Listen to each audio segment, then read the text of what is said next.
স্বাগত জানাচ্ছি। নির্বাচন নিয়ে এখন টেলিভিশনের বিশেষ আয়োজন ভোটের ট্রেনে। পুরো এই আয়োজন জুড়ে আপনাদের সঙ্গে আছি আমি বেলায়েত হোসাইন। প্রতিদিনই ভোটের ট্রেনে আমরা নির্বাচন নিয়ে দেশের চলমান রাজনৈতিক প্রেক্ষাপট সহ নানা বিষয়ে আলোচনা করে থাকি। আমরা প্রথমেই একটু দেখে নিতে চাই নির্বাচন নিয়ে আজকের রাজনীতির মাঠ থেকে কি বক্তব্য উঠে এসেছে। আজকে নির্বাচন নিয়ে কথা বলেছেন প্রধান উপদেষ্টা। তিনি গণমাধ্যমের সঙ্গে কথা বলেননি, তিনি সুইডিশ রাষ্ট্রদূতের সঙ্গে তিনি একটি বৈঠক করেছেন। সেখানে তিনি বলেছেন যে বিপ্লবের মূল কথাই ছিল সংস্কার, এবং তিনি সেখানে বলেছেন যে সরকার সংস্কার করতে ডিটারমাইন্ড শব্দটা তিনি ব্যবহার করেছেন, অর্থাৎ বদ্ধপরিকর। তিনি বলেছেন নির্বাচনের আগেই সরকার সংস্কার করতে চায়। এরপরে আজকে বিএনপির ভারপ্রাপ্ত চেয়ারম্যান তারেক রহমান তিনি দলের একটি সভায় ভার্চুয়ালি যুক্ত হয়ে তিনি কথা বলেছেন। তিনি দলের নেতাকর্মীদের উদ্দেশ্যে বলেছেন এবারের যে নির্বাচন, সেই নির্বাচনটি অতীতের যে কোনো নির্বাচনের চেয়ে অনেক কঠিন হবে। নেতাকর্মীদেরকে সার্বিকভাবে প্রস্তুতি নেওয়ার আহ্বান তিনি জানিয়েছেন। আজকে এর বাইরে নির্বাচন কমিশনে আজকে তারা প্রথমবারের মতো কমিশন সভা করেছে, সেখানে কিছু কর্মযোগ্য ছিল। সেখান থেকে নির্বাচন কমিশনার ব্রিগেডিয়ার জেনারেল অবসরপ্রাপ্ত আবুল ফজল মোহাম্মদ সানাউল্লাহ তিনি কথা বলেছেন। তিনি আজকে যেটি বলেছেন যে চূড়ান্ত ভোটার তালিকা প্রকাশ করা হবে 2রা মার্চ। এরপর আজকে নির্বাচন নিয়ে আরেকটি বক্তব্য আমরা দেখতে পাচ্ছি উপদেষ্টা ব্রিগেডিয়ার জেনারেল অবসরপ্রাপ্ত এম সাখাওয়াত হোসেন, যিনি সাবেক নির্বাচন কমিশনার হিসেবে পরিচিত। তিনি বলেছেন নির্বাচন কবে সেই সিদ্ধান্ত নেবে নির্বাচন কমিশন। এটা নিয়ে উপদেষ্টাদের আসলে কথা বলার খুব বেশি সুযোগ নেই। সব মিলিয়ে আজকে আমরা রাজনৈতিক আলাপনে নির্বাচনে কি নিয়ে আলোচনা ছিল সেটি আমরা জানালাম। আজকের নির্বাচন নিয়ে নির্বাচনের মাঠে কি বক্তব্য ছিল সেটি নিয়ে আমরা কিছুক্ষণ আগে কথা বলছিলাম। তার বাইরে আমরা একটি বিষয় জানিয়েছিলাম যে যেই নবগঠিত নির্বাচন কমিশন তারা প্রথমবারের মতো বৈঠক করেছে, কমিশন সভা করেছে। সেই সভায় কী ধরনের সিদ্ধান্ত নেওয়া হয়েছে সেটা আমরা জানবো। তবে তার আগে আমি একটু কথা বলতে চাই আমার সহকর্মী শাহিনুল ইসলাম সাগরের সঙ্গে। সাগর, আপনি তো আজকে নির্বাচন কমিশনের পুরো কর্মযোগ্যটা কাভার করেছেন। সেখানে কমিশনের সবাই কিছু সিদ্ধান্ত নেওয়া হয়েছে, সেই সিদ্ধান্তগুলোর ব্যাপারে আপনার কাছে জানবো। তবে শুরুতেই জানতে চাই আজকে নির্বাচন কমিশনের যে জ্যেষ্ঠতা সেটি ঠিক করা হয়েছে, সেই জ্যেষ্ঠতার কি ধরনের ক্রম ঠিক করা হয়েছে একটু যদি বলেন।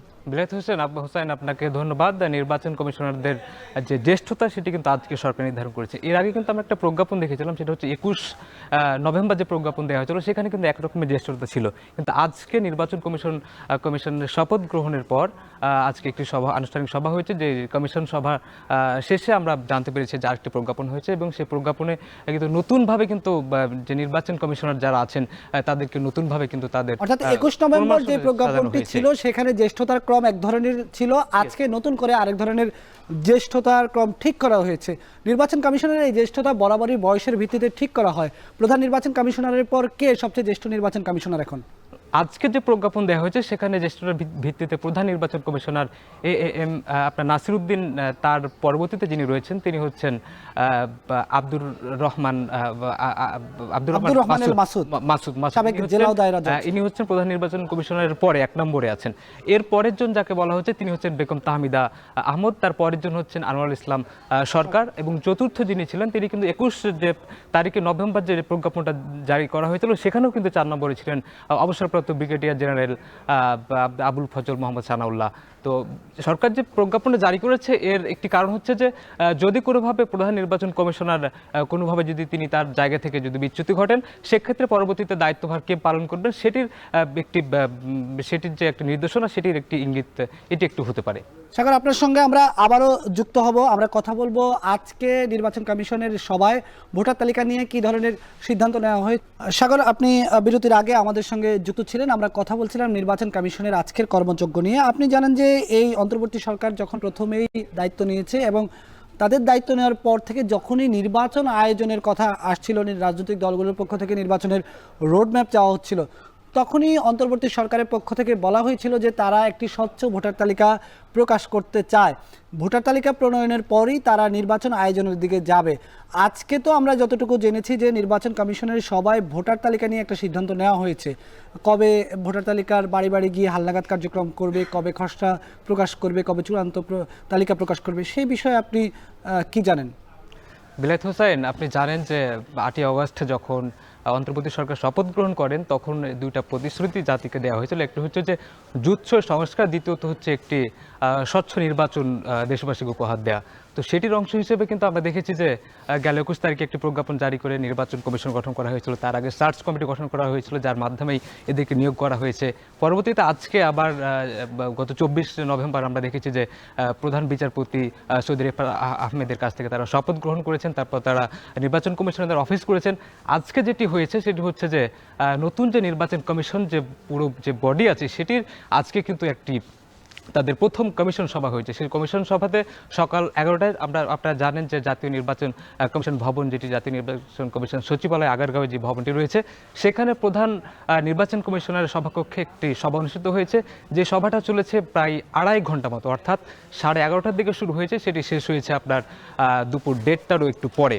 তো এই সময়ের পরে কিন্তু গণমাধ্যমের সঙ্গে তারা ব্রিফিং করেছেন। গণমাধ্যম কর্মীদের সঙ্গে যিনি নির্বাচন কমিশনার আবুল ফজল মোহাম্মদ সানাউল্লাহ তিনি গণমাধ্যমকে জানিয়েছেন সেখানে কিন্তু ভোটার নিয়ে তারা একটি খুব ভালো একটি তারা একটি সমাধান, তারা একটি যৌক্তিক একটি আমাদের একটু সদুত্তর দিয়েছেন। সেটি হচ্ছে যে আমরা দেখেছিলাম যে 2022 সাল পর্যন্ত কিন্তু আপনার 14 লাখ ভোটার তালিকা কিন্তু প্রস্তুত করা ছিল। বাকি আজকে যেটি বলা হয়েছে সেটি হচ্ছে যে আপনার আরও কিন্তু 4 লাখ ভোটার কিন্তু তারা নিজেরা ভোট লিখে তারা ভোটার তালিকা নিবন্ধিত হয়েছিল। তাদের তালিকা অর্থাৎ আগে 14, এবার নতুন 4, মোট 17 লাখ ভোটারের তালিকা কিন্তু প্রকাশ করবে, যেটি হচ্ছে আগামী বছর অর্থাৎ 2025 সালের 2রা মার্চ সে তালিকাটা প্রকাশ করবে 17 লাখের পরে যারা ভোটার থাকবে, যারা বাদ পড়বে অর্থাৎ 2026 সালের 1 জানুয়ারি পর্যন্ত যারা 18 বছর হবে অর্থাৎ ভোটারের নাম লেখার যারা যোগ্যতা অর্জন করবে তাদের কিন্তু 2রা মার্চের পর থেকে বাড়িতে গিয়ে ভোটার তালিকা প্রণয়ন করার প্রতিশ্রুতি কিন্তু আজকে জাতীয় নির্বাচন কমিশনের পক্ষ থেকে এই সবগুলো কার্যক্রমে কত সময় লাগবে আমরা সেই আলোচনা সাগরের সঙ্গে করব। সাগর, আমরা কথা বলছিলাম, আপনি যেটা জানাচ্ছিলেন যে ভোটার তালিকা প্রণয়নে কি কি কার্যক্রম নির্বাচন কমিশন করবে, সব মিলে কি পরিমাণ সময় লাগতে পারে?